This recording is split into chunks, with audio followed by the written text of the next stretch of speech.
Hello all, మీ అందరికి ఒకటి చెప్పాలనుకుంటున్నాను. ఏంటంటే మనము అబ్రాడ్లో ఉంటున్నాము, చలి వింటర్ రాగానే ఫుల్ చలి ఉంటుంది, -20 అట్లా ఉంటుంది. అలాంటప్పుడు మనం ఏంటంటే రూమ్లో హీట్ పెంచుకోవడానికి హీటర్స్ వేస్తుంటాము. అంటే హీటర్ వచ్చేసి 80 degrees అట్లా పెట్టుకుంటాం కదా. దాన్ని పెట్టుకోవడం వల్ల మనకి ఏంటి, ముక్కులో నుంచి బ్లడ్ రావడం, గొంతు పట్టేయడము, స్కిన్ ఇట్లా పగలడము అట్లాంటివి ఉంటుంది. సో అలాంటివి ఏం రాకుండా మనము హ్యూమిడిఫైర్ యూస్ చేసుకోవచ్చు అనమాట. ఇది హ్యూమిడిఫైర్ మీరు చూస్తున్నది, ఇది పెద్దగా ప్రైస్ ఏమి ఉండదు, అమెజాన్లో దొరుకుతుంటుంది.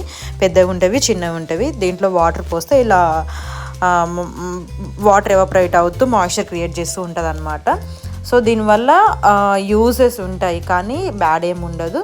ఎందుకంటే నేను ఫేస్ చేశాను ఫ్రెండ్స్. ఎంత అంటే వింటర్ కాబట్టి బాగా మనం చలికి ఫస్ట్ టైం కాబట్టి తట్టుకోలేము. సో నేను 80 అట్లా పెట్టినప్పుడు ఏంటంటే నాకు ముక్కులో నుంచి బ్లడ్ వచ్చింది. అండ్ అలాగే గొంతు కూడా డ్రై అయిపోయి గొంతు పట్టేస్తుంటుంది అనమాట. సో ఇంకా మా ఫ్రెండ్స్ చెప్పారు, ఏంటి ఇది హ్యూమిడిఫైర్ యూస్ చేస్తే చాలా మంచిది, ఇలాంటి ప్రాబ్లమ్స్ ఏమి ఉండవని చెప్పారు. సో నేను యూస్ చేస్తున్నాను ఫ్రెండ్స్. కొత్తగా వచ్చిన వాళ్ళైతే ఇది తప్పకుండా యూస్ చేయండి, మీకు బాగా యూజ్ అవుతుంటుంది. అండ్ మా ఛానల్ నచ్చితే సబ్స్క్రైబ్ చేసుకోండి. Thank you for watching.